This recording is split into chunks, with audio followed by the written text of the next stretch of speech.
اعوذ باللہ من الشیطان الرجیم بسم اللہ الرحمن الرحیم وَلَقَدْ نَصَرَكُمُ اللَّهُ بِبَدْرٍ وَأَنْتُمْ أَذِلَّةٌ صدق اللہ العظیم وصدق رسولہ النبی الامین الکریم وَنَحْنُ عَلَى ذَلِكَ لَمِنَ الشَّاهِدِينَ وَالشَّاكِرِينَ وَالْحَمْدُ لِلَّهِ رَبِّ العالمین۔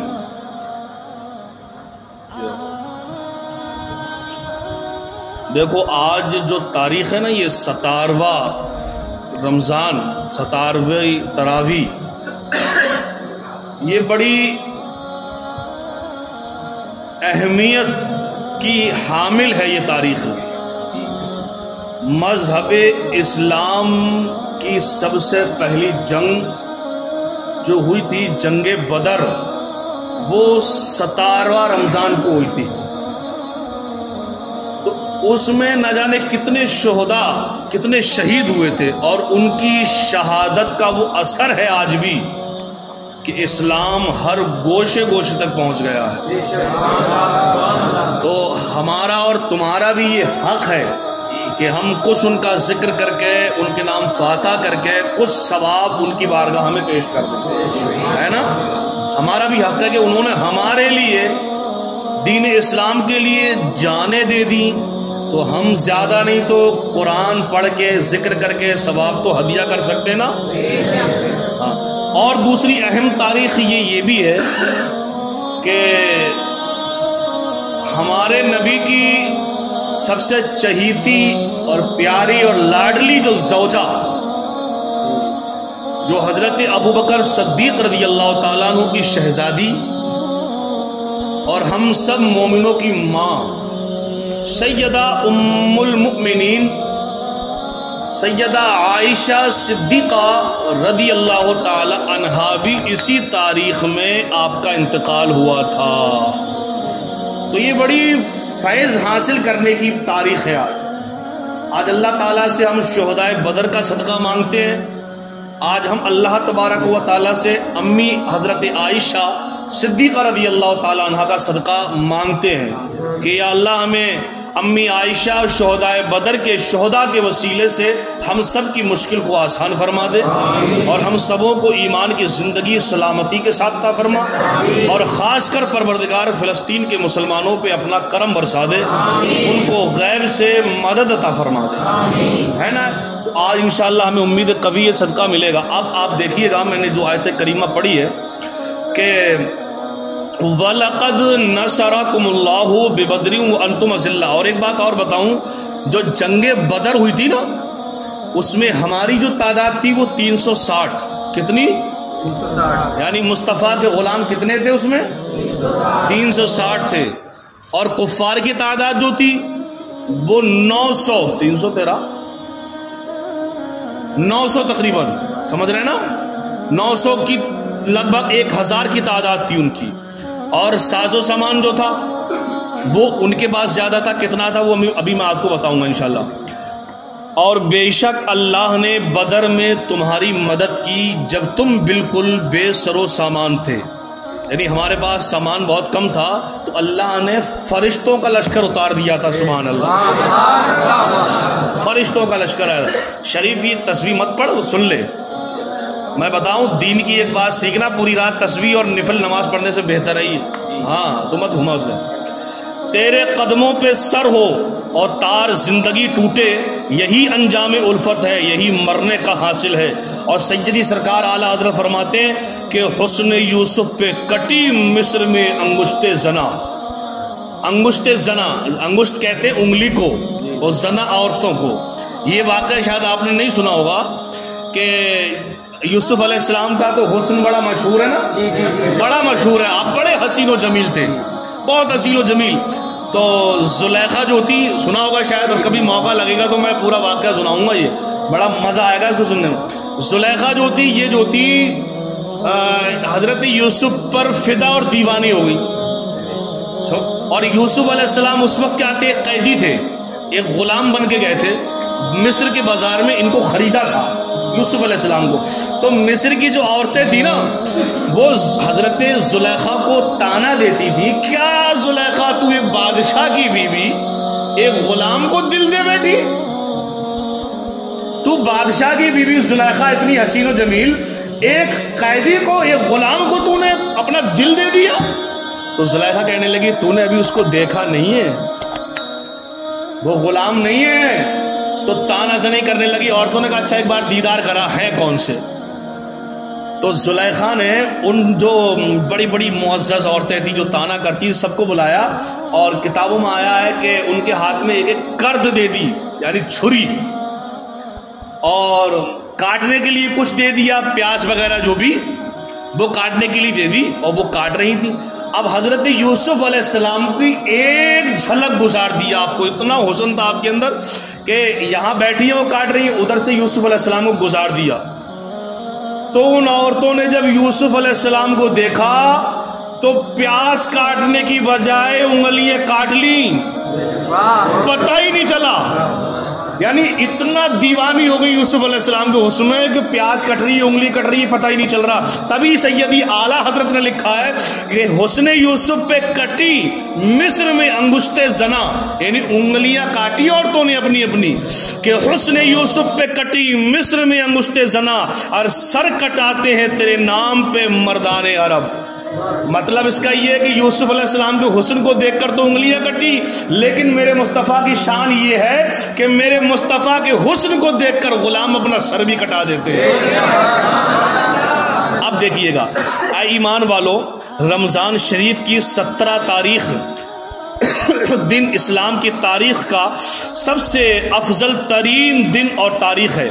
اس تاریخ میں جو واقعہ پیش آیا اس کی اہمیت افادیت کا تقاضا ہے کہ ہر سال اس ماہ مبارک میں اس کو ضرور بیان کیا جانا چاہیے، اور سنانا بھی چاہیے، اور لوگوں کو سننا بھی چاہیے۔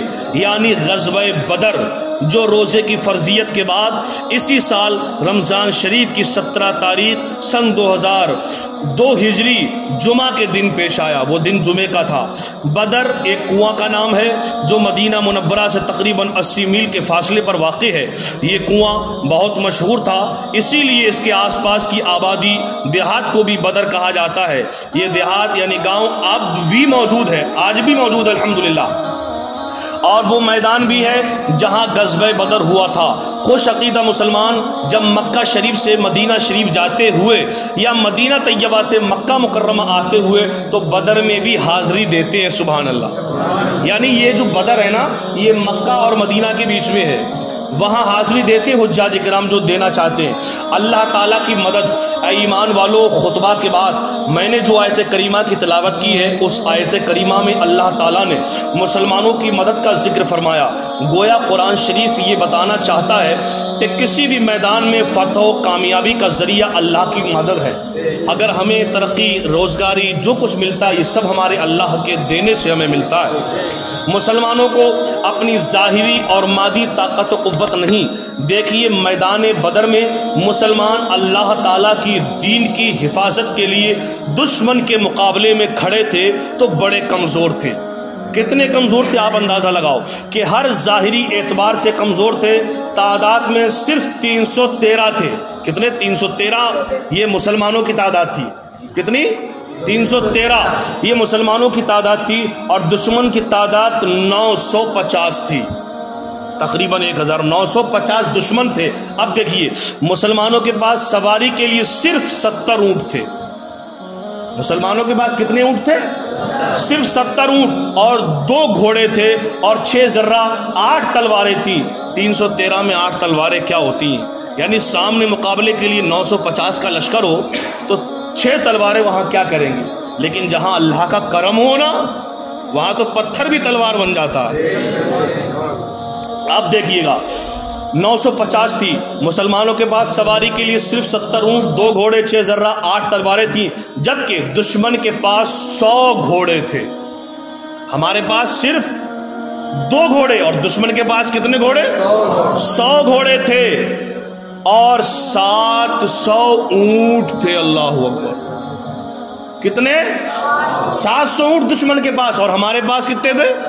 کل 70 اونٹ تھے ہمارے پاس میں۔ 700 اونٹ بکثرت ذرہ، یعنی اتنی ذرہ کہ کوئی کہہ نہیں کہ اس کی وہ نہیں، اور دوسرے ہتھیار موجود، اتنے ہتھیار تھے کہ اس کی کوئی شماری نہیں ہے۔ اور ہمارے پاس ہتھیار سامنے تھے کہ صرف 8 تلواریں تھیں۔ بے شمار ہتھیار موجود تھے اور کھانے کا معقول انتظام تھا ان کے پاس، لیکن نبی کے غلاموں کے پاس نہ تلوار تھی، نہ سواری تھی، نہ کھانے کا انتظام تھا۔ آگے دیکھیے کہ اللہ تبارک و تعالیٰ نے غزوہ بدر میں کمزور مسلمانوں پر کرم فرمایا اور ان کی مدد کی، تاکہ قیامت تک مسلمانوں کو معلوم ہو جائے کہ کامیابی اور کامرانی صرف اللہ کی مدد سے نصیب ہوتی ہے۔ آؤ میں تمہیں بتاؤں، جنگ بدر میں صحابہ کرام کی جانثاری، کفار و مشرکین کا ایک لشکر زرار سیلاب کی طرح بڑھتا ہوا چلا آ رہا تھا۔ ہمارے پیارے آقا صلی اللہ علیہ وسلم نے اس نازک وقت میں صحابہ کرام کو جمع کر کے جہاد فی سبیل اللہ کا اعلان فرمایا، کیونکہ کفار جو اپنے ساتھ لشکر لائے تھے، ان کفاروں نے لالچ دیا تھا کہ تم ہمارے ساتھ چلو، ہم تم کو اتنے دینار دیں گے، ہم تم کو اتنا سونا دیں گے، لیکن ایک میرے مصطفیٰ کی شان تھی کہ آپ کے پاس دینے کے لیے کچھ نہ تھا۔ میرے مصطفیٰ نے صحابہ کو اکٹھا کیا اور فرمایا کہ کل تمہارا امتحان ہے، تمہارے ایمان کا امتحان ہے، تم نے صرف مال اور دولت کے لیے نہیں لڑنا تو اللہ اس کی رسول کی رضا کے لیے تم نے کل کو لڑنا ہے۔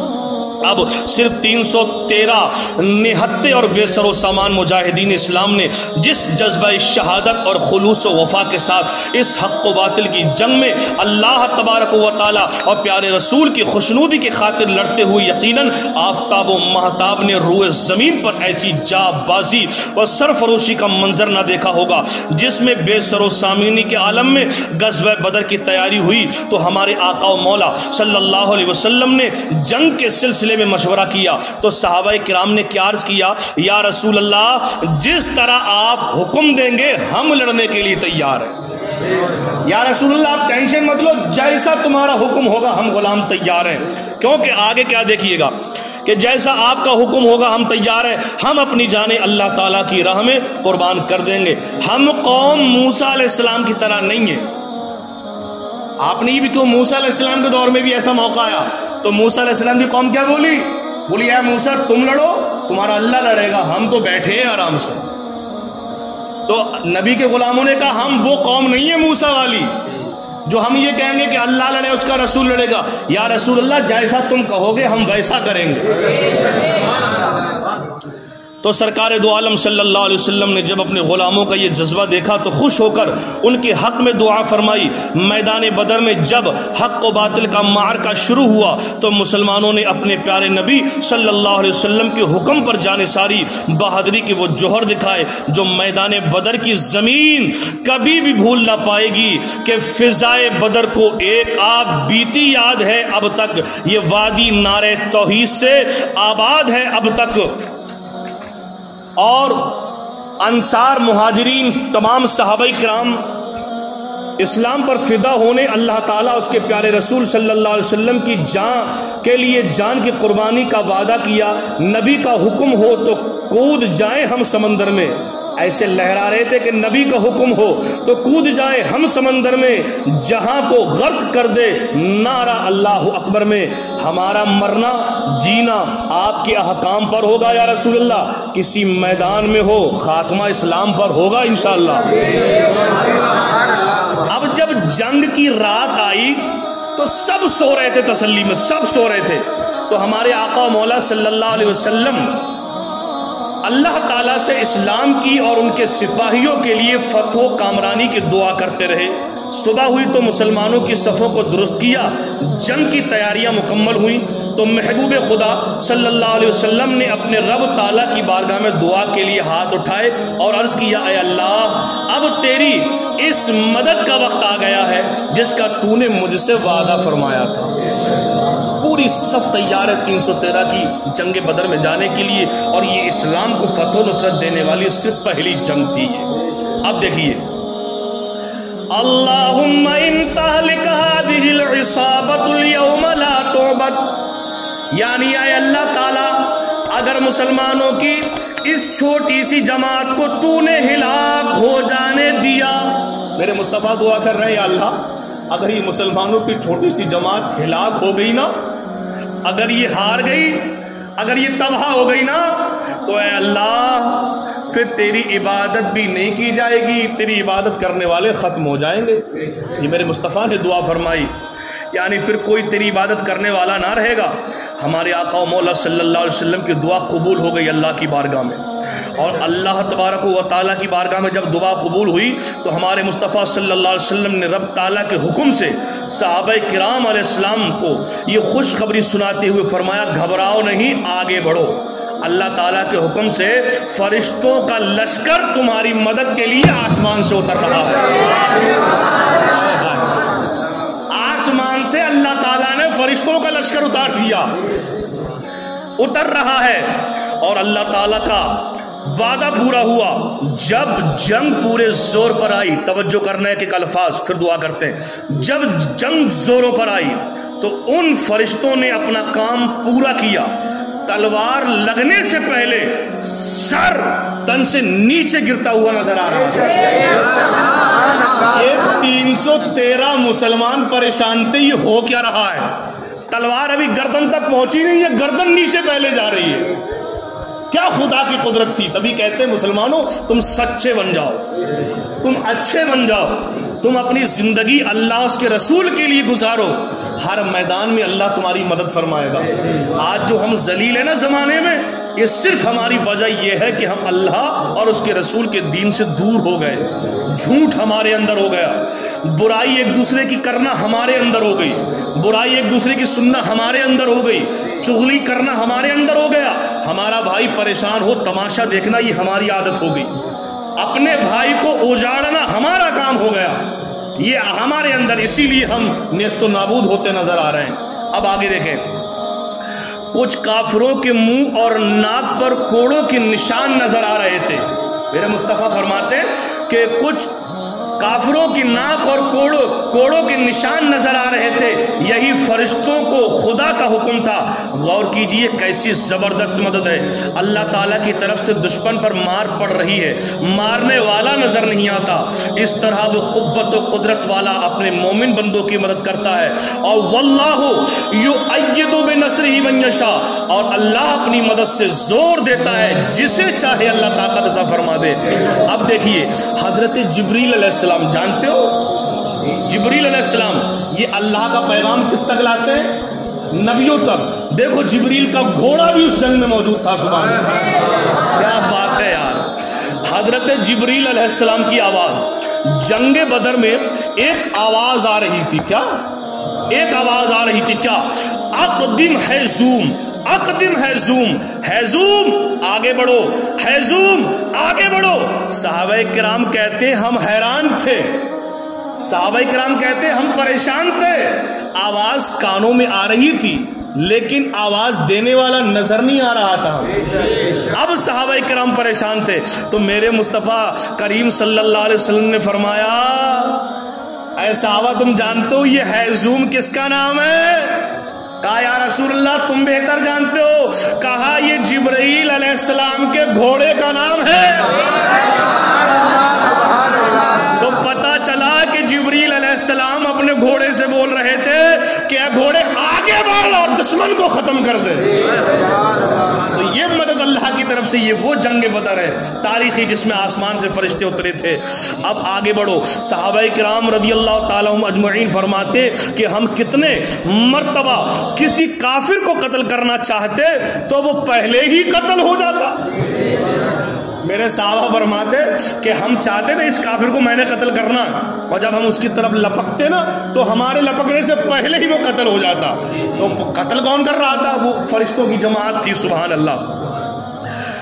تو حق و باطل کی اسلام تاریخ میں پہلی جنگ ہے جس میں مسلمان بے سر و سامان اور لشکر کے مجاہدین کی کل تعداد 313 تھی، مگر اللہ تعالیٰ نے اس قلیل جماعت کو 3 گنا زیادہ کافروں کے لیے لشکر پر شاندار فتح عطا فرمائی۔ اسی لیے اللہ نے قرآن میں فرمایا ہے کم من فئۃ قلیلۃ غلبت فئۃ کثیرۃ باذن اللہ، کہ بارہا ہم نے کم لوگوں کو، کم جماعت والوں کو بہت زیادہ گروہ والوں پر ہم نے کامیابی عطا فرمائی۔ لیکن شرط یہ ہے کہ ہم اللہ کے بن جائیں، ہم اللہ اس کے رسول کے دین کے لیے جئیں، کہ وہی کہ نبی کا حکم ہو تو کود جائیں ہم سمندر میں، نبی کا حکم ہو تو کود جائیں ہم سمندر میں، جہاں کو غرق کر دیں نعرہ اللہ اکبر میں، اور ہمارا مرنا جینا آپ کے احکام پر ہوگا یا رسول اللہ، ہمارا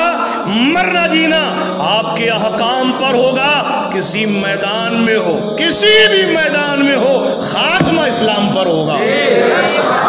خیر اللہ تعالیٰ سے دعا ہے کہ پروردگار عالم ہم نے جو بھی شہدائے بدر کا ذکر کیا اللہ قبول فرما لے، اور ہم جتنے بھی یہاں بیٹھے ہیں شہدائے بدر کے صدقے اللہ ہماری زندگی کی ہر بگڑی کو بنا دے، ہم میں جو پریشان حال ہے پریشانیاں دور فرما دے۔ کلمہ شریف پڑھے لا الہ الا اللہ محمد الرسول اللہ وما علینا الا البلاغ۔ السلام علیکم ورحمۃ اللہ وبرکاتہ۔ فاتحہ پڑھ دو۔